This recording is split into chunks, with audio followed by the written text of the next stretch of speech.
오늘 우리에게 주시는 하나님의 말씀은 사도행전 28장 23절부터 마지막 31절까지 우리 한 목소리로 봉독하시겠습니다. 사도행전 28장 23절부터 31절까지 우리 한 목소리로 봉독하시겠습니다. 함께 봉독하십니다. 시작. 그들이 날짜를 정하고 그가 유숙하는 집에 많이 오니 바울이 아침부터 저녁까지 강론하여 하나님의 나라를 증언하고 모세의 율법과 선지자의 말을 가지고 예수에 대하여 권하더라. 그 말을 믿는 사람도 있고 믿지 아니하는 사람도 있어 서로 맞지 아니하여 흩어질 때에 바울이 한 말로 이르되 성령이 선지자 이사야를 통하여 너희 조상들에게 말씀하신 것이 옳도다. 일러스되 이 백성에게 가서 말하기를 너희가 듣기는 들어도 도무지 깨닫지 못하며 보기는 보아도 도무지 알지 못하는도다. 이 백성들의 마음이 우둔하여져서 그 귀로는 둔하게 듣고 그 눈은 감았으니 이는 눈으로 보고 귀로 듣고 마음으로 깨달아 돌아오면 내가 고쳐줄까 함이라 하였으니 그런즉 하나님의 이 구원이 이방인에게로 보내어진 줄 알라. 그들은 그것을 들으리라 하더라. 바울이 온 이태를 자기 셋집에 머물면서 자기에게 오는 사람을 다 영접하고 하나님의 나라를 전파하며 주 예수 그리스도에 관한 모든 것을 담대하게 거침없이 가르치더라. 아멘. 할렐루야. 사도행전의 마지막 인물은 바울입니다. 그리고 마지막 장소는 로마지요. 지금까지 우리가 본 대로 바울은 로마에 도착하기까지 정말 이루 말할 수 없는 어려움을 겪었습니다. 무엇보다 힘들었던 것은 그의 신분이 죄인이라는 것 때문이었지요. 그러나 정한 시간에 많은 사람들이 바울에게 왔고요.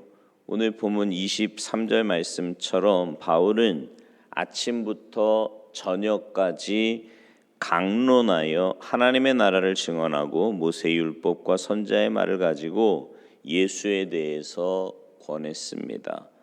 그는 자신의 경험과 더불어 구약 성경을 단순하게 능력 있게 전한 거예요. 모세가 이스라엘에게 말한 바로 그 선지자가 예수님이라는 것을 말하고요. 그가 죄인의 유일한 구주이심을 말했습니다. 그리고 믿음이란 하나님께로부터 말미암는 것이며 실제적인 구원의 능력이요 하나님의 새롭게 하시는 능력으로 그것을 각 사람이 체험해야 한다고 가르쳤습니다. 이렇게 바울이 복음을 전하자 어떤 이들은 기쁨으로 받았고요. 어떤 이들은 거부했습니다. 그런 가운데 바울의 사역은 계속되었습니다. 많은 성서학자들이요, 바울이 로마에 투옥된 그 2년 동안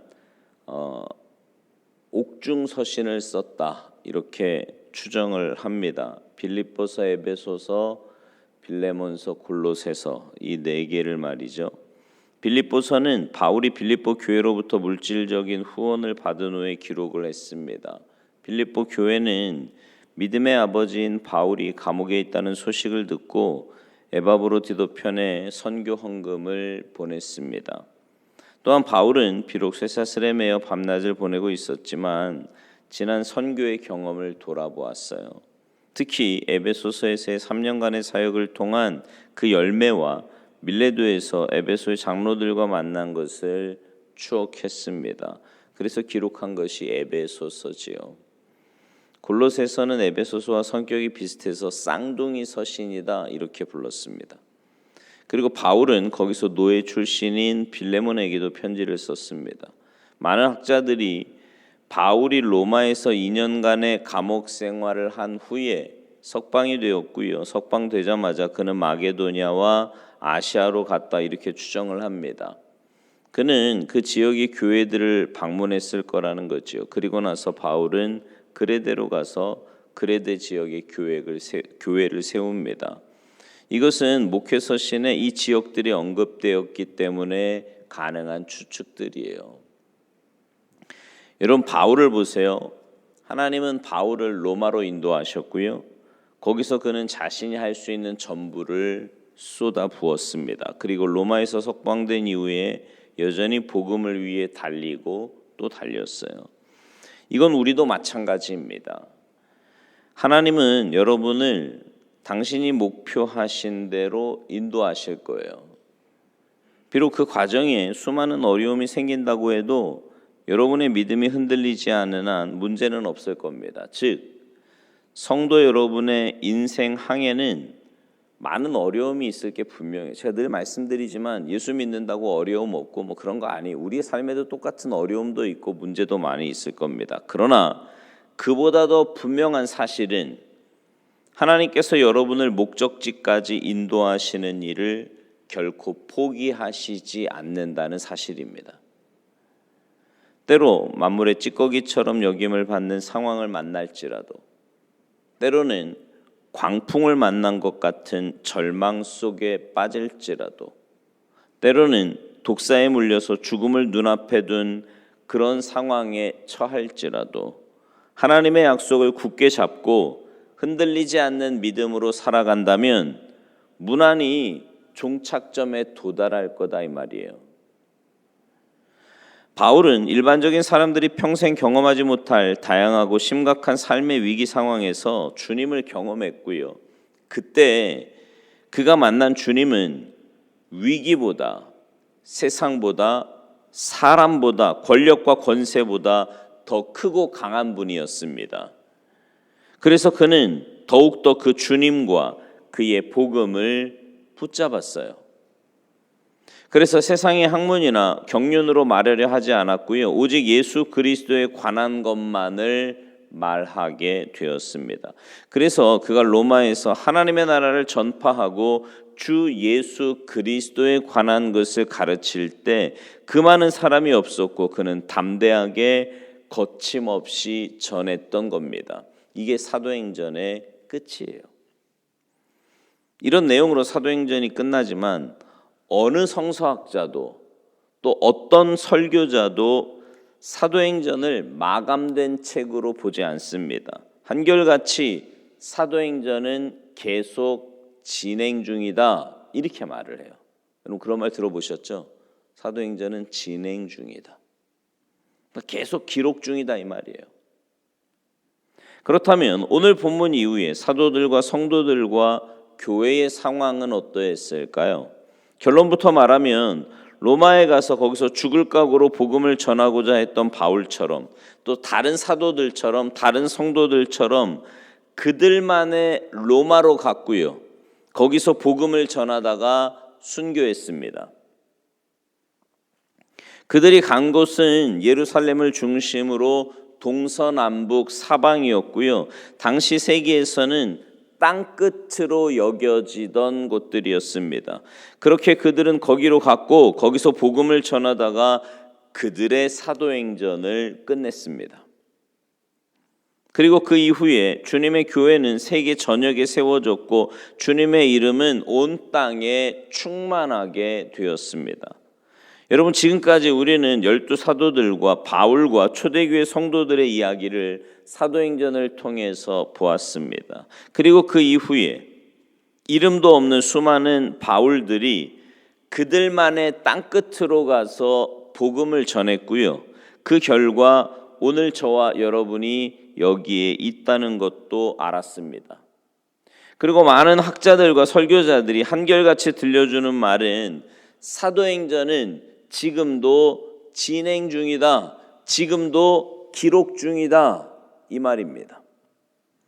그렇다면 여러분 지금 이 시대의 바울은 누구입니까? 바로 저와 여러분입니다. 저와 여러분이 바울처럼 복음의 메인자라는 말이에요. 그러면 저와 여러분의 로마는 어디입니까? 지금도 많은 선교사들이 그들의 땅끝으로 가 있고 또 가려고 하지만 무엇보다 여러분의 땅끝은 지금 여러분이 있는 그 자리예요. 여러분의 삶의 자리, 여러분의 가정, 여러분의 직장, 그곳이 바로 여러분의 땅끝이다 이 말이에요. 그곳에서 여러분은 복음을 전하고 주님을 드러내셔야 하는 겁니다. 여러분, 우리는 세상 사람들처럼 먹고 살기 위해서 사는 사람들 아니에요. 여러분 착각하시면 안 돼요. 제가 늘 말씀드리지만 먹고 사는 게 문제라면 빨리 천국 가는 게 나아요. 왜냐하면 먹고 사는 거에 목숨 걸고 살다 보면요, 죄 지을 수밖에 없거든요. 죄 가운데 살 수밖에 없는 게 우리 죄인은 그렇게 살 수밖에 없는 존재들이다 이 말이에요. 그러나 하나님이 우리를 이 땅에 남겨두심은 우리를 통해서 우리가 있는 그곳, 그 땅 끝에서 복음을 전하게 하기 위해 남겨두신 줄로 믿습니다.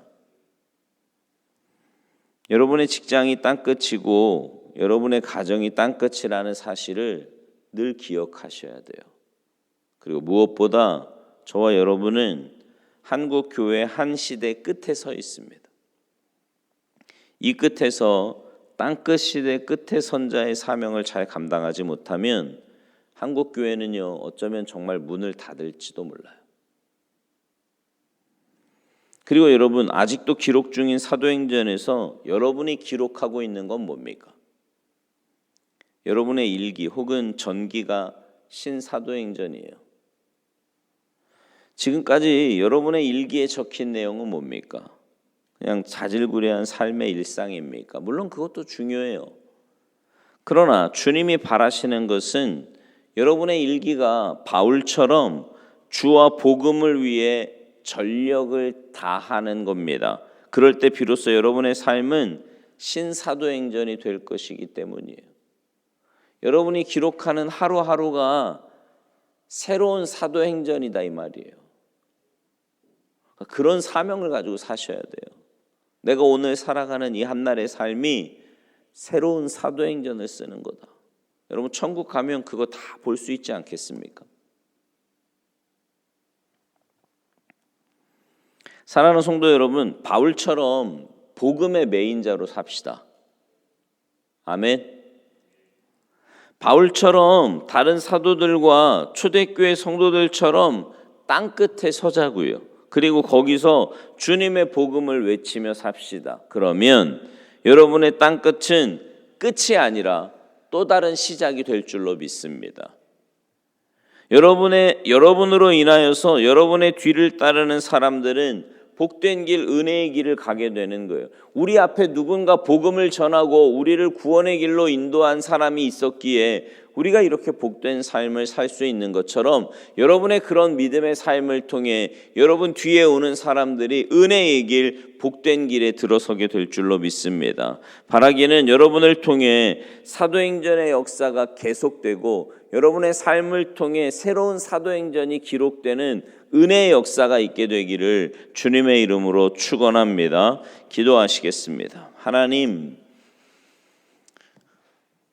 이 땅에서의 삶이 우리에게 중요한 것은 우리의 삶을 통해 하나님은 하나님 살아계심을 증거하기를 원하시고 또 우리의 삶을 통해 새로운 사도행전을 써내려가기 원하심인 줄로 믿습니다. 하나님, 우리의 하루하루의 삶이 그저 세상 사람들처럼 나 하나 잘 살고 또 먹고 살기 위해서 사는 그런 삶이 아니라 하나님의 나라를 확장하고 영혼을 구원하며 열방을 회복하는데 귀하게 쓰임받는 복된 인생임을 늘 기억하게 하셔서 내게 주어진 그 하루하루 순간순간에 최선을 다하며 믿음으로 행하며 주님 뜻에 순종하며 살아가는 우리 모두의 삶이 되도록 주님 도와주시옵소서. 오늘 한날의 삶도 주님만 증거하는 복된 삶이 되기를 간절히 바라옵고나오며 예수님의 이름으로 축복하며 간절히 기도하옵나이다. 아멘.